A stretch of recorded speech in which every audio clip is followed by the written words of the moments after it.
The early morning sun barely peeked through the airport windows as 12-year-old Andre waited at the boarding gate, his small blue backpack clutched tightly against his chest. This was his third time flying alone, but the butterflies in his stomach hadn't gotten the memo. He watched other passengers, business people typing furiously on laptops, families corralling excited children, elderly couples holding hands, all part of the bustling human current that flowed through Terminal B. "Now boarding first-class passengers for Flight 237 to Chicago," announced a cheerful voice over the intercom. Andre double-checked his boarding pass and stood up, joining the short line of well-dressed travelers.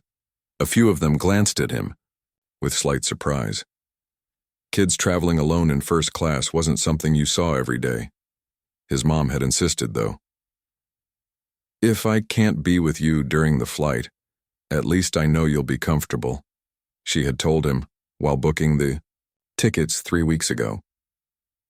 As he approached the gate agent, Andre put on his most grown-up voice. "Good morning. I'm an unaccompanied minor."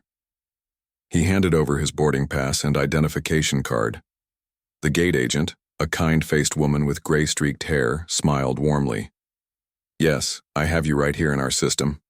Your mom filled out all the paperwork. We'll take good care of you, honey."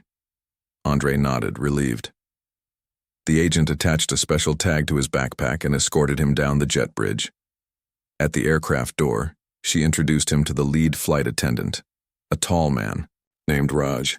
"This is Andre, one of our special unaccompanied minors today," the gate agent explained.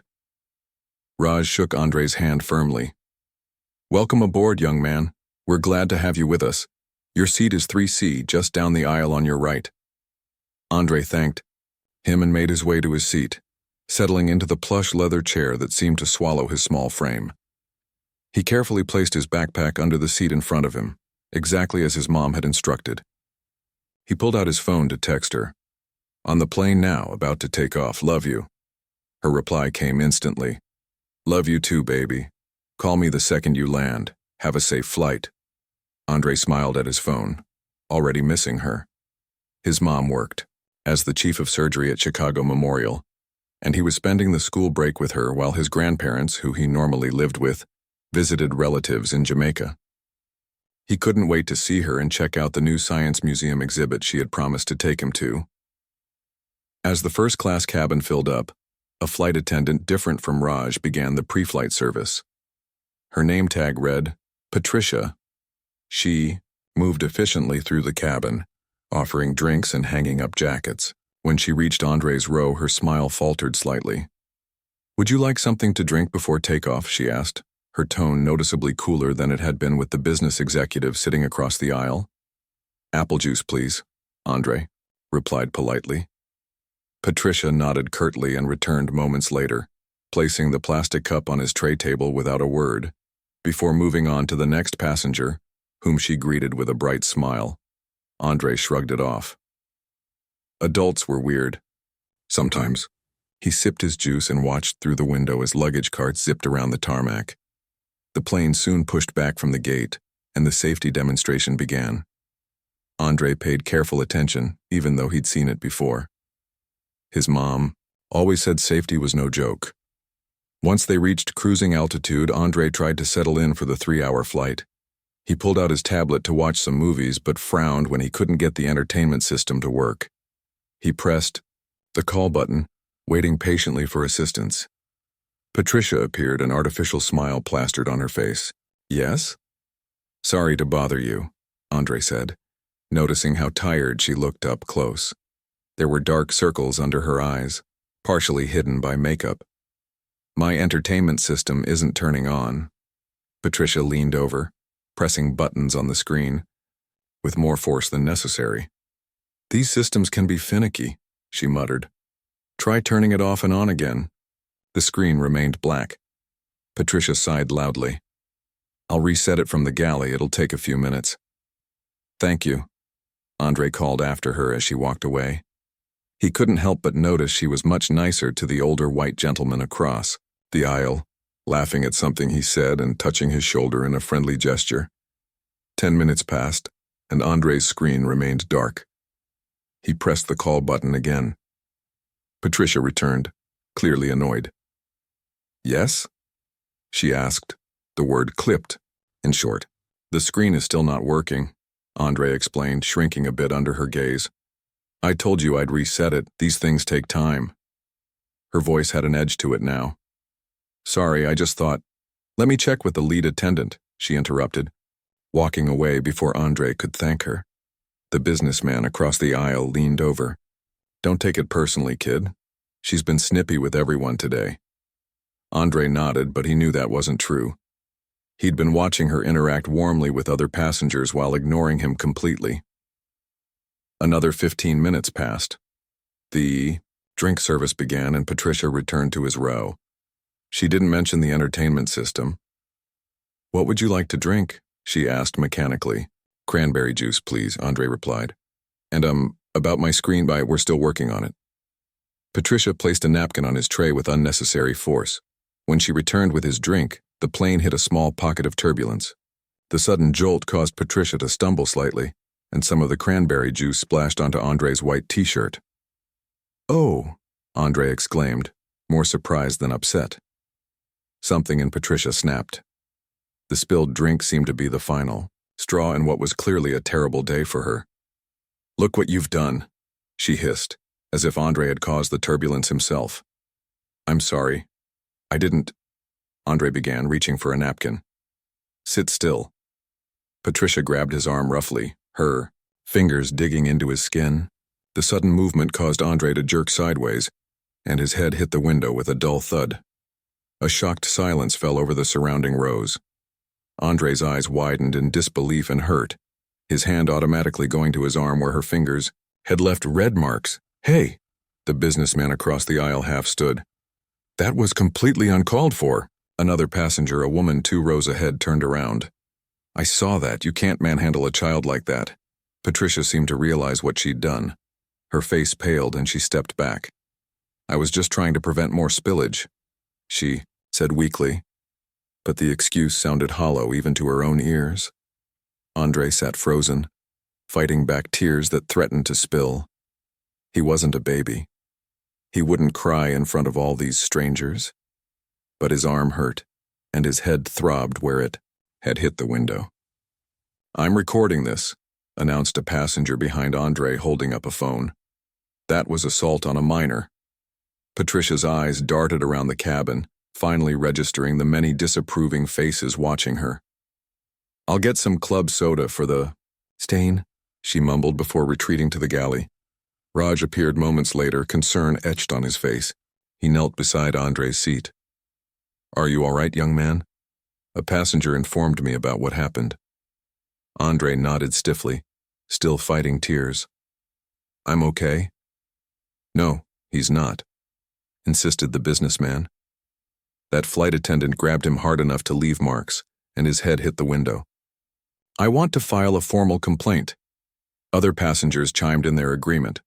Phones were out now, some recording, others presumably posting to social media. Raj looked genuinely distressed. I assure you all, this will be addressed immediately. We take the safety and dignity of all our passengers, especially children, very seriously. He turned back to Andre.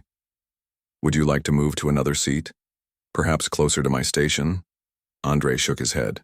I'm fine here, he whispered, not wanting to draw more attention to himself.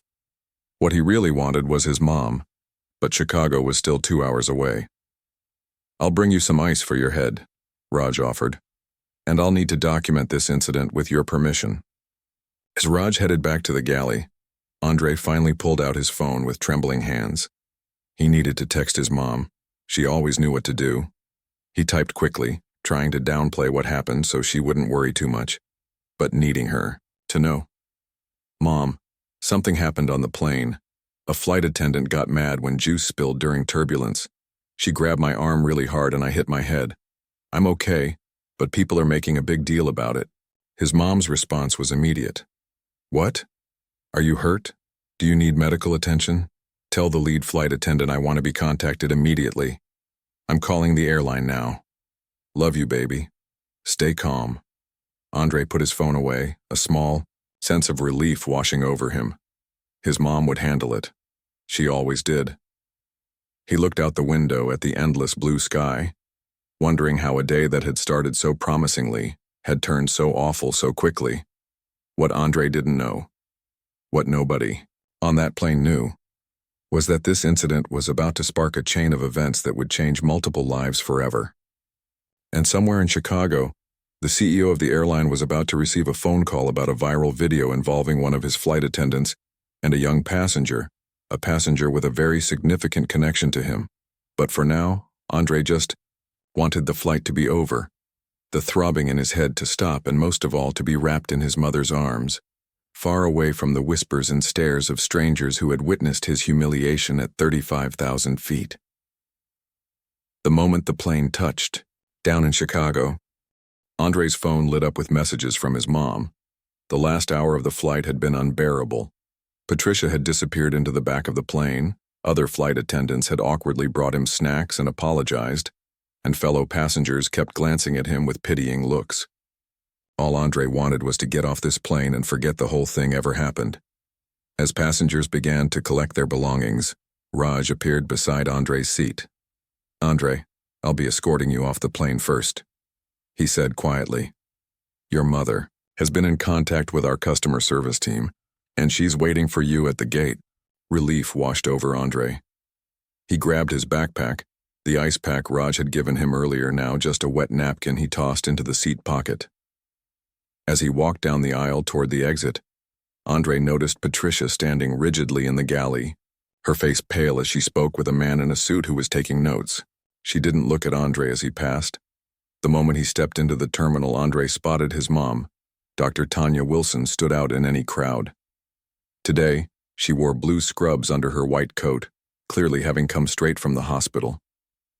When she saw him, her professional composure cracked and she ran forward, wrapping him in a fierce hug. "Baby, are you okay?" she whispered, her hands gently tilting his face up to examine the small bruise forming near his temple. "I'm fine, Mom," Andre mumbled, embarrassed by the public display but secretly relieved to be in her protective embrace. It wasn't that big a deal. Dr. Wilson's expression said she thought otherwise. She turned to Raj, who had escorted Andre off the plane. "I want to speak to your supervisor immediately," she said, her voice calm but with an edge that made Raj straighten his posture. "And I need copies of all incident reports filed." "Yes, ma'am," Raj replied. "Our customer service manager is waiting for us in the private lounge. If you'd follow me." Andre and his mom were led to a quiet room away from the busy terminal. Woman in a crisp airline uniform introduced herself as Diane, the customer service manager. Two other airline representatives sat nearby with concerned expressions. "Dr. Wilson, on behalf of Skyline Airlines, I want to sincerely apologize for the incident involving your son," Diane began. "We're taking this matter extremely seriously." Dr. Wilson cut her off. "My son was physically assaulted by your employee. Taking this seriously isn't good enough. What actions are being taken right now?" "Patricia Williams has been placed on administrative leave pending investigation," Diane explained. "We've already taken statements from multiple witnesses and—" "The incident was recorded," Dr. Wilson interrupted again. She pulled out her phone and turned it toward them. "A passenger sent me this video 20 minutes after it happened. It's already been viewed over 50,000 times on social media." Andre peered at the phone screen. Sure enough, there he was, the moment captured from 2 rows behind. Patricia grabbing his arm, his head hitting the window, the shocked reactions of nearby passengers. Seeing it made his stomach twist uncomfortably. "Mom, can we just go home?" he pleaded quietly. Dr. Wilson squeezed his shoulder. "Soon, baby." She turned back to the airline representatives. "I'm a doctor. That level of force against a child could cause serious injury. I want to know what Skyline Airlines plans to do about this beyond your standard corporate apology." The meeting continued for another 30 minutes, with the airline representatives offering flight vouchers, refunds, and promises of internal reviews. Dr. Wilson, who had spent years dealing with hospital administrators, wasn't impressed by any of it. She finally stood up, taking Andre's hand. "My lawyer will be contacting your legal department tomorrow," she said firmly. "Come on, Andre. Let's go home. As they walked through the terminal, Andre noticed people staring at them. A few were holding up phones. "Mom, why are people looking at us?" he asked. Dr. Wilson sighed. "That video is going viral, honey, I'm sorry, but this might get a bit overwhelming for a few days." She wasn't wrong. By the time they reached her apartment in downtown Chicago, the video had been shared hundreds of thousands of times. Local news stations were calling Dr. Wilson's phone. Her lawyer friend Leo had already texted that he was drafting paperwork and would stop by in the morning. "I just wanted a normal visit with you," Andre said miserably as he sat at the kitchen counter watching his mom make his favorite mac and cheese. "Now everyone's going to be talking about this." Dr. Wilson paused her cooking and came around the counter to hug him. "I know, baby, but sometimes standing up against wrong treatment is important, even when it's uncomfortable." Andre nodded against her shoulder. His mom had always taught him about dignity and standing up for himself. "What's going to happen to that flight attendant?" he asked. "That's not for us to decide," she said carefully. "But what she did was wrong, and there should be consequences." Across town, in the gleaming downtown headquarters of Skyline Airlines, the CEO's office was in crisis mode. David Wilson sat at the head of a conference table, surrounded by anxious executives as they watched the viral video for the 5th time. "This is a PR nightmare," groaned the head of communications, Piper Reeves. "The video has over 1 million views now. Twitter is calling for boycotts and we're getting flooded with media requests." David leaned back in his chair, rubbing his temples. At 52, he had weathered many crises during his 15 years at Skyline's helm. But this one felt different. The sight of his flight attendant manhandling a child made his blood boil. "Where is this flight attendant now?" he asked, his deep voice cutting through the anxious chatter. "Patricia Williams is at home. HR has placed her on administrative leave," answered the HR director. "She's been with us for 11 years. Generally good record, though there have been a few customer complaints about her attitude in the past year. She's been going through a divorce and has had some financial difficulties recently." "That's no excuse," David said sharply. "And the boy? What do we know about him and his family?"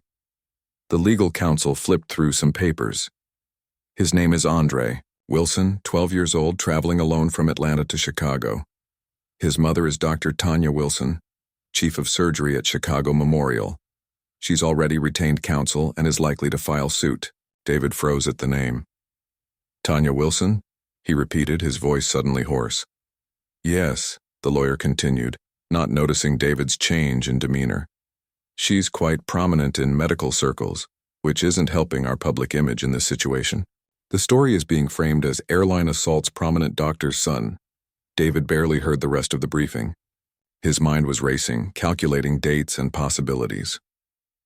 "I need to see the full passenger manifest," he said abruptly, interrupting a presentation about potential settlement offers.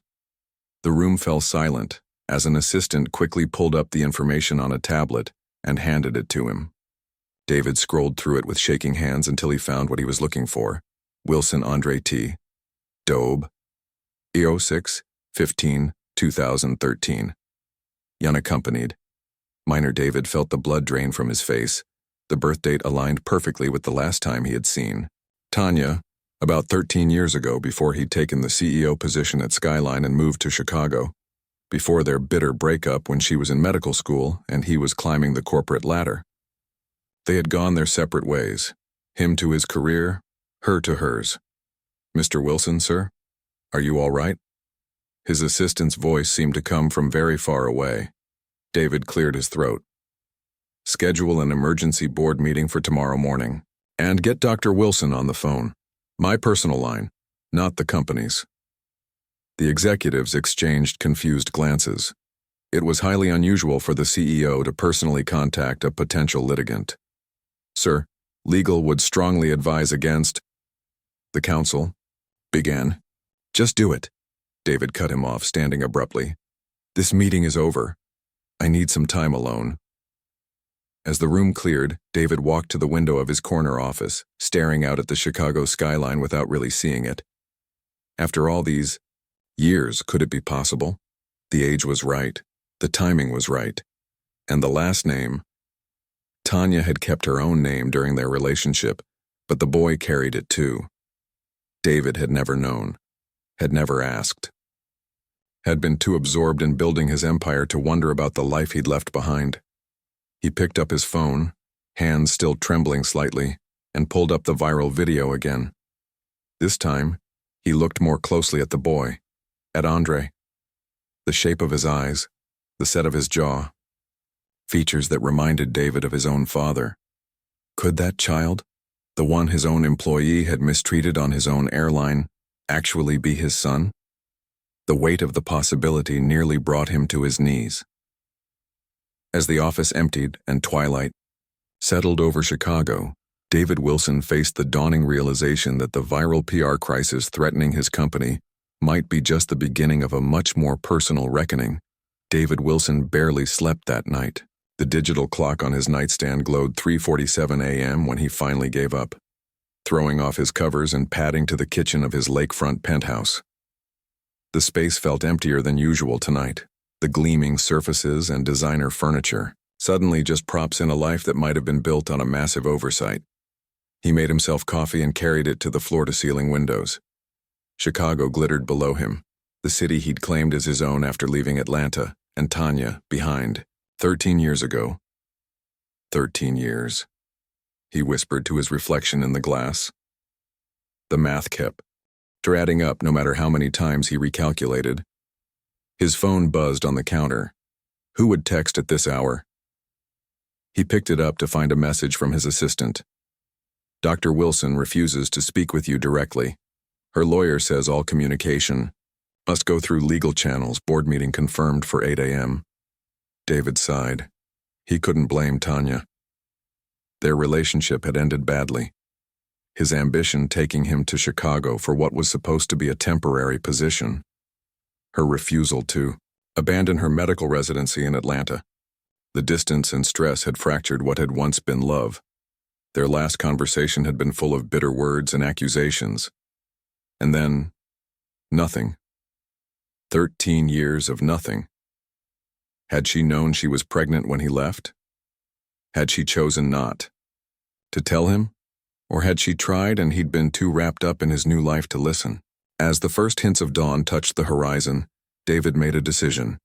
He showered, dressed in his sharpest suit, and headed to the office 3 hours earlier than usual. He had research to do before that board meeting. Across town, Andre sat at the breakfast counter, pushing cereal around his bowl. He'd slept poorly too. Dreams filled with replays of that moment on the plane. Patricia's angry face, the pressure on his arm, the thud of his head against the window. You need to eat something, his mom said, placing a gentle hand on his shoulder. She looked tired, still in the pajamas she'd worn when they were woken at midnight by a local news crew buzzing their apartment intercom. I'm not hungry, Andre mumbled. Do I have to do that interview today? Dr. Wilson sighed, pouring herself more coffee. No, baby, I've canceled it. Leo thinks it's better if we don't speak to the media directly right now. She checked her phone for the 100th time that morning. The video hit 3 million views. Overnight. Leo says Skyline stock is already down in pre-market trading. I just wanted to visit you and go to the Science Museum, Andre said quietly. I didn't mean to cause all this trouble. Dr. Wilson set down her coffee mug with a sharp clink. Andre Tyrone Wilson, look at me. She waited until he raised his eyes to hers. You did not cause this trouble. That flight attendant caused it when she put her hands on you. Never think this is your fault.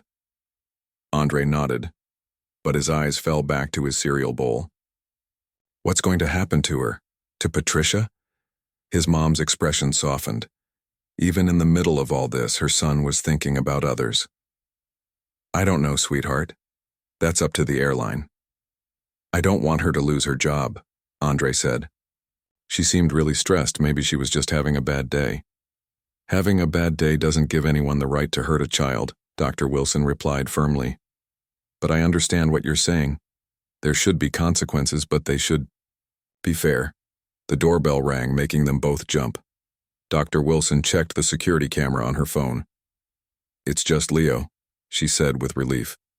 Finish your breakfast while I talk to him.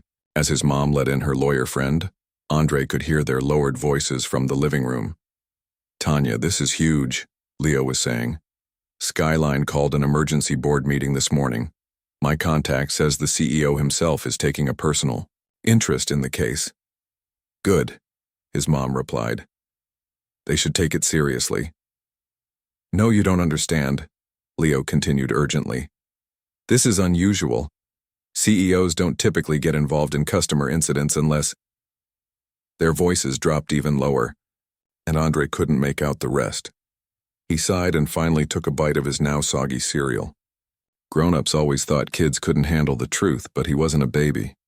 Whatever was happening, he wished they'd just tell him. The Skyline Airlines boardroom was uncomfortably silent. David stood at the head of the table, having just shown the board members what he'd discovered in his pre-dawn research. You're certain about this? Asked Vivian Chen, the longest-serving board member, adjusting her glasses as she studied the documents in front of her. As certain as I can be without a DNA test, David replied. The timing aligns perfectly. Tanya and I separated 13 years ago. Andre is 12, and look at his school photo compared to mine at the same age. The board members examined the side-by-side images David had printed out. His own 7th-grade school portrait next to a recent photo of Andre he'd found on Chicago Memorial Hospital's website featuring Dr. Wilson's Bring Your Child to Work Day. The resemblance was striking. The same deep-set eyes, the same slight dimple in the left cheek when they smiled. This complicates things significantly, said the legal counsel, Thomas Adebayo, rubbing his temples.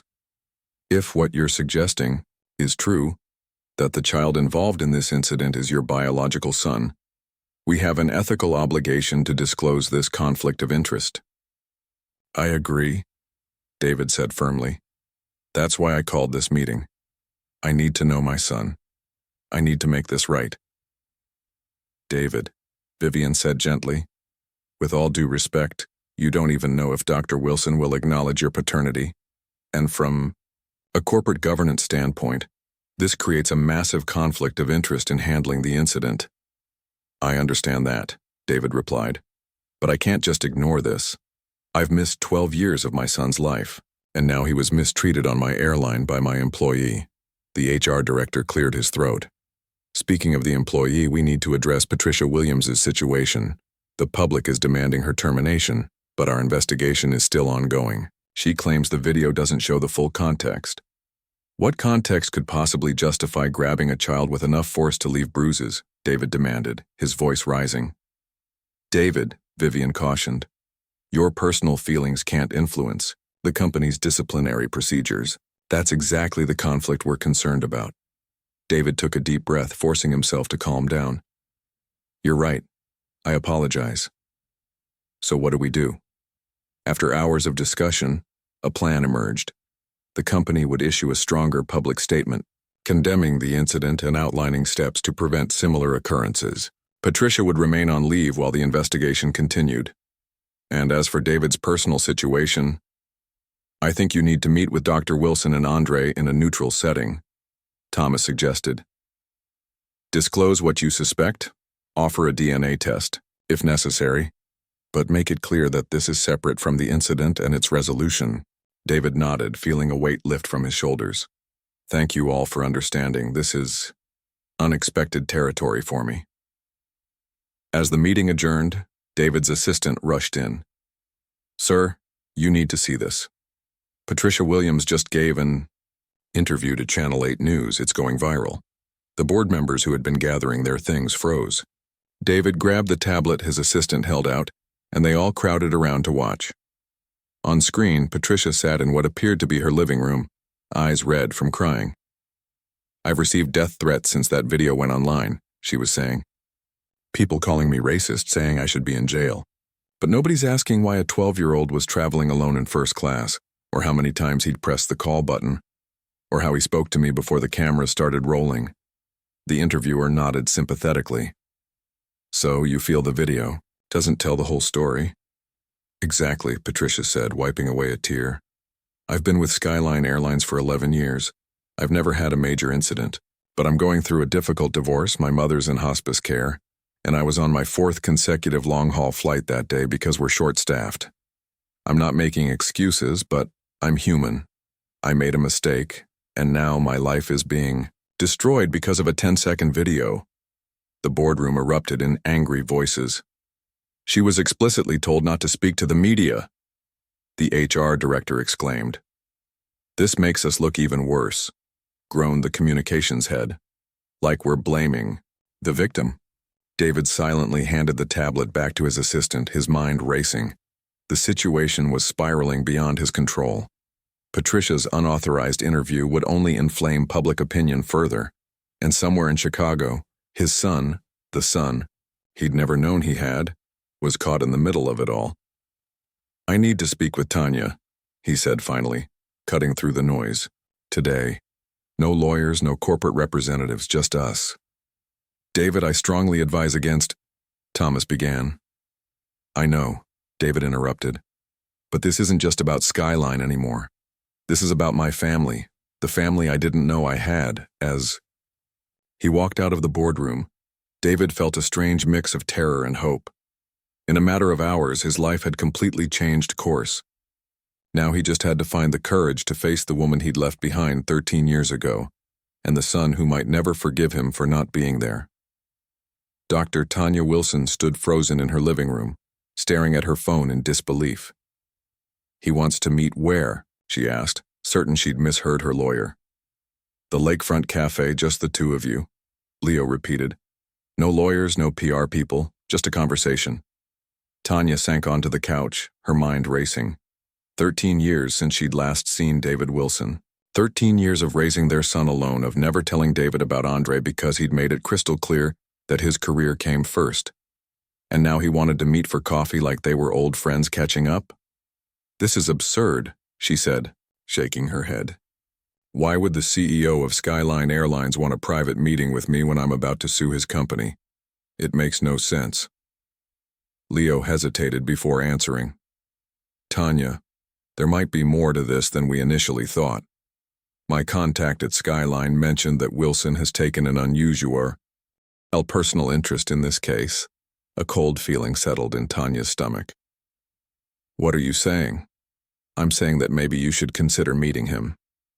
Hear what he has to say. Tanya glanced toward Andre's room where he was playing video games, temporarily distracted from the chaos of the past 24 hours. She lowered her voice further. Do you think he knows? About Andre? I don't know, Leo replied honestly. But if he does, wouldn't you rather deal with this privately than have it come out during legal proceedings? Tanya closed her eyes, memories flooding back. She had discovered her pregnancy 3 weeks after David left for Chicago. She'd called him once, ready to tell him everything, but he'd been so excited about his new position, so clearly moved on from their relationship, that the words had died in her throat. Later, when her pride had softened and she'd tried again, his number had changed. By then, she was halfway through her medical residency, determined to build a life for herself and her child, without the man who'd walked away. Fine, she said finally. I'll meet him. But I'm not promising anything. David arrived at the lakefront cafe 30 minutes early, too nervous to sit in his office any longer. He chose a quiet corner table with a view of Lake Michigan and ordered coffee he knew he wouldn't drink. His stomach was in knots. What would he say to Tanya after all these years? How could he explain that he'd had no idea about Andre? Would she even believe him? He was so lost in thought that he didn't notice her arrival until she was standing at the table, looking exactly like the woman he remembered and somehow completely different at the same time. Tanya, he said, standing awkwardly. Thank you for coming. David, she replied coolly. Let's skip the pleasantries. Why did you want to meet? He gestured for her to sit, which she did reluctantly, perching on the edge of her chair like she might flee at any moment. A waitress approached, but Tanya waved her away. I won't be staying long, she told the girl, then fixed her gaze on David. I'm listening. David took a deep breath. The incident with your son on our flight. I want to personally apologize. What happened was inexcusable, and we're taking steps to ensure nothing like this ever happens again. Tanya's expression remained impassive. You could have sent that message through your legal department. Why am I really here? David looked down at his untouched coffee, then back up at the woman he'd once loved, the woman who might be the mother of his child. There was no gentle way to ask, so he simply said it. Tanya, is Andre my son? The cafe around them seemed to go silent, though people continued their conversations and the gentle clinking of cups continued. Tanya's face gave nothing away for several long seconds. Why would you think that? She finally asked, her voice carefully controlled. His age, the timing. I did the math, Tanya. David leaned forward, and I saw his picture. He looks like me, like my father. Please, I need to know. Tanya's composure cracked slightly. You need to know? After 13 years, suddenly you need to know? She shook her head, a bitter laugh escaping. Where was this need when I was 26 and pregnant and trying to finish my residency alone? Where was this need during Andre's first steps, his first words, his first day of school? I didn't know, David said quietly. I swear to you, Tanya, I didn't know you were pregnant when I left. Would it have changed anything if you had? She challenged. The question hung between them, heavy with 13 years of what-ifs. David wanted to say yes, of course it would. Have changed everything, but he couldn't lie. Not now, not about this. I don't know, he admitted. I was different then, ambitious, selfish. But it should have been my choice to make, Tanya. He should have been my choice. Tanya's eyes flashed. Like I was your choice. You chose your career over me without a second thought. Why would a child have been any different? Because I've changed, David insisted. The man I am now wouldn't have made the same choices. The man you are now, Tanya repeated slowly. CEO of Skyline Airlines. The same airline whose employee just assaulted my son. David flinched at the reminder. Yes, and that's why this conversation is so complicated but so necessary. He leaned forward again. Please, Tanya. Is he mine? Tanya stared at him for a long moment before answering. Yes, Andre is your biological son. I found out I was pregnant after you left. Despite having suspected it, having the truth confirmed hit David like a physical blow. He had a son, a 12-year-old boy he'd never met, never held, never taught to ride a bike or throw a ball. Why didn't you tell me? He asked, his voice rough with emotion. I tried once, she admitted. You were so excited about your new life, your new job. There didn't seem to be room for us in it. And then, when I tried again, your number had changed. You'd moved on so completely that tracking you down felt desperate. I had my pride.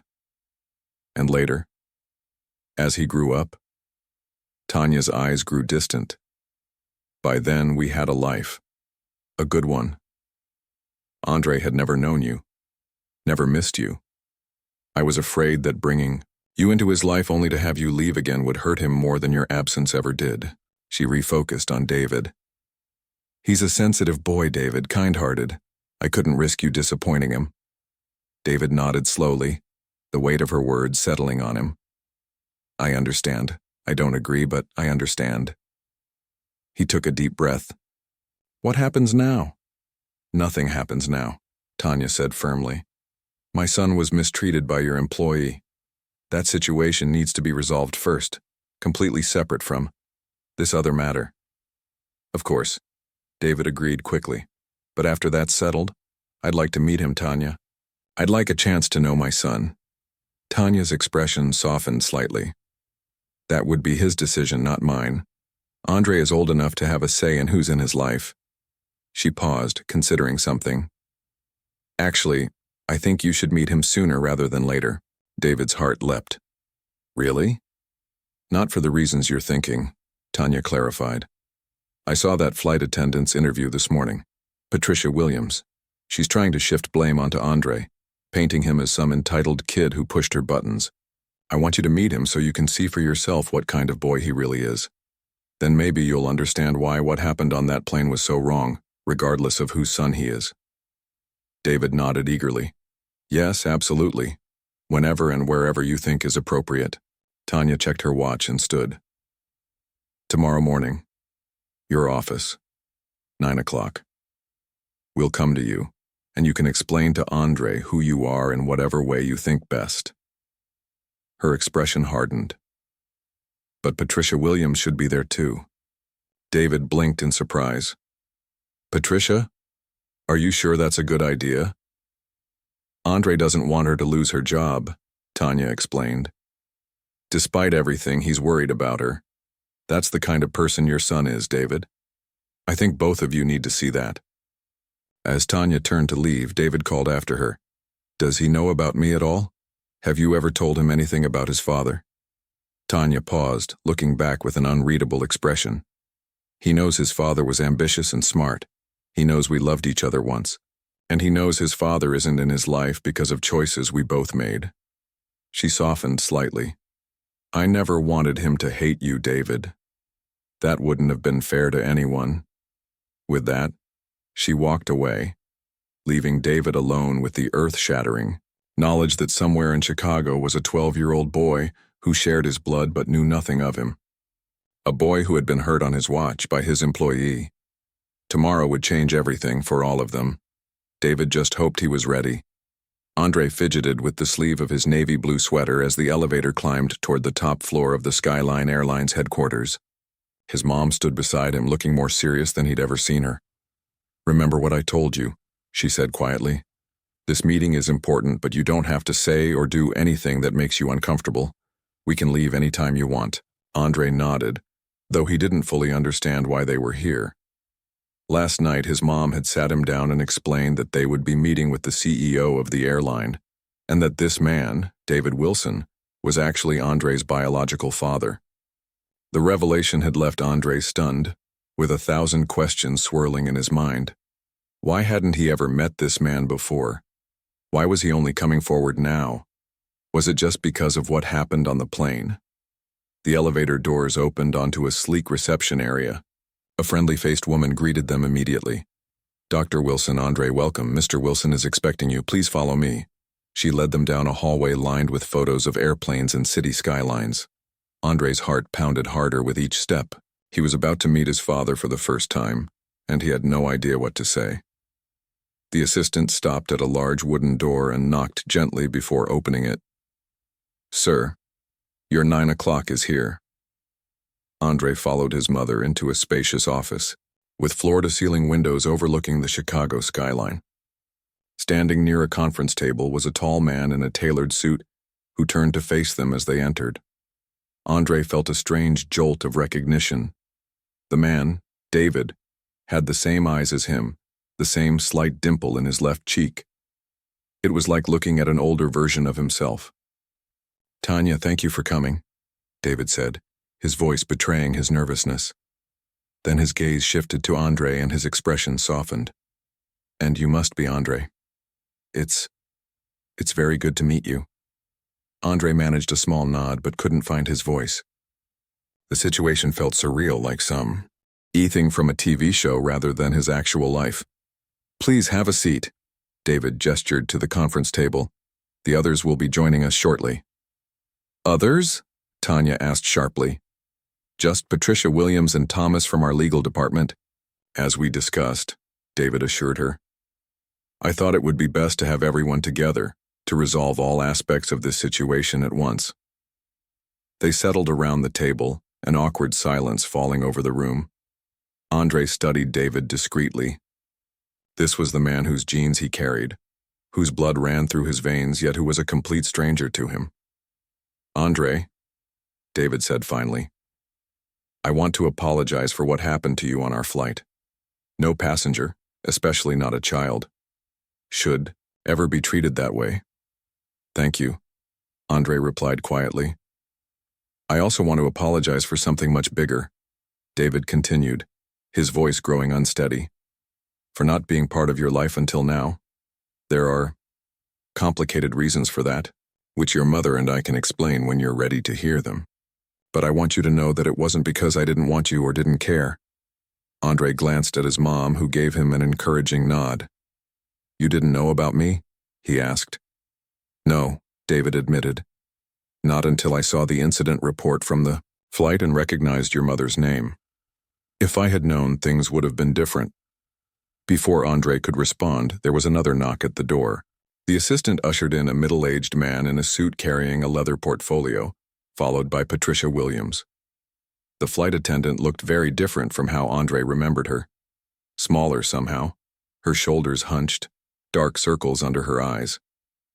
When she saw Andre, she froze momentarily before taking the last empty seat at the table. "Thank you all for coming," David began formally. "I think we all understand why we're here. 2 days ago, an unfortunate incident occurred on Skyline Airlines, Flight 237. Patricia, you physically grabbed a young passenger, my son Andre, with enough force to cause bruising and resulted in his head hitting the window." Patricia's eyes widened at the words, "my son," her gaze darting between David and Andre in disbelief. "Yes, Patricia," David confirmed, seeing her confusion. "Andre is my biological son, though I only discovered this yesterday. However, that doesn't change the facts of what happened or how we need to address it. Patricia began, her voice barely audible. "Mr. Wilson, I had no idea. If I had known he was your son—" "That's exactly the problem," Tanya interrupted sharply. "It shouldn't matter whose son he is. No child should be manhandled that way, regardless of who their parents are." Patricia looked down at her hands. "You're right," she admitted. "And I am truly sorry, Andre. I was exhausted, stressed about my personal problems, and I took it out on you. That was wrong of me, no matter the circumstances." Andre studied her, face seeing genuine remorse there.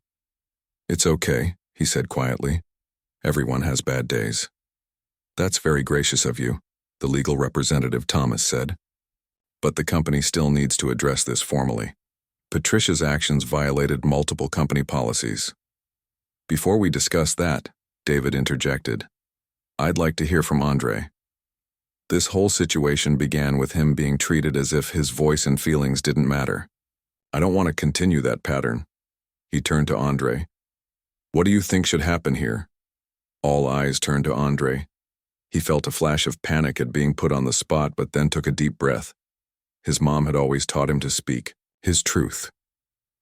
"I don't think Ms. Williams should lose her job," he said firmly. "I think she made a mistake. A big one, yeah, but still just a mistake. In school, when someone messes up, they get a chance to make it right and learn from it. Shouldn't adults get that same chance?" A proud smile spread across Tanya's face. David looked equally impressed.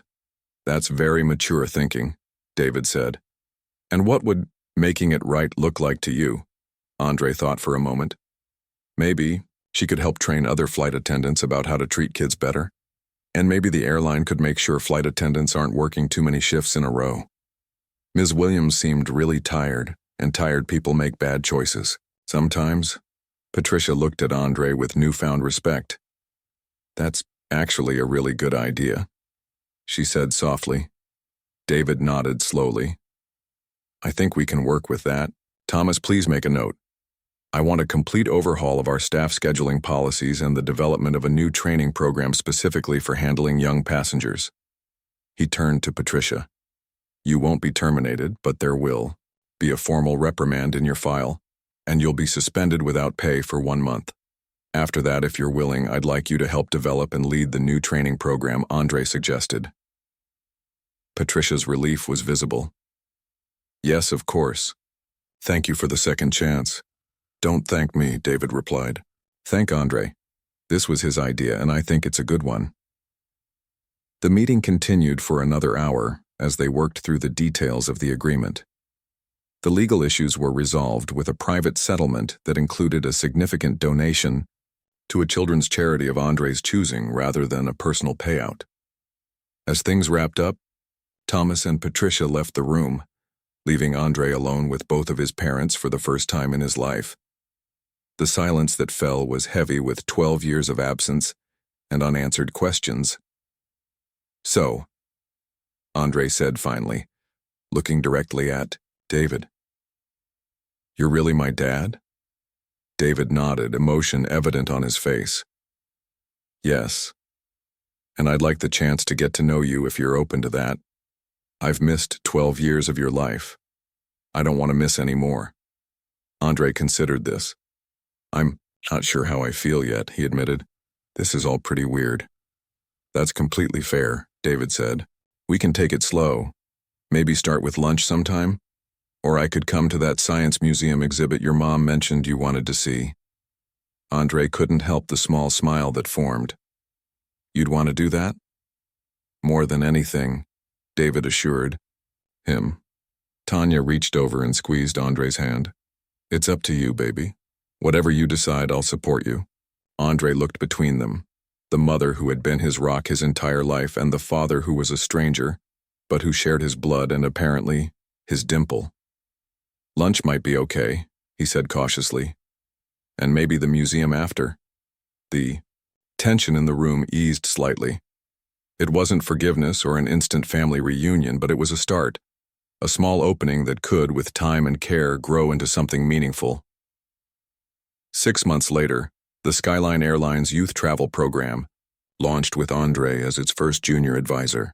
The program ensured that children traveling alone received special care and attention, with flight attendants specifically trained in communication with young passengers.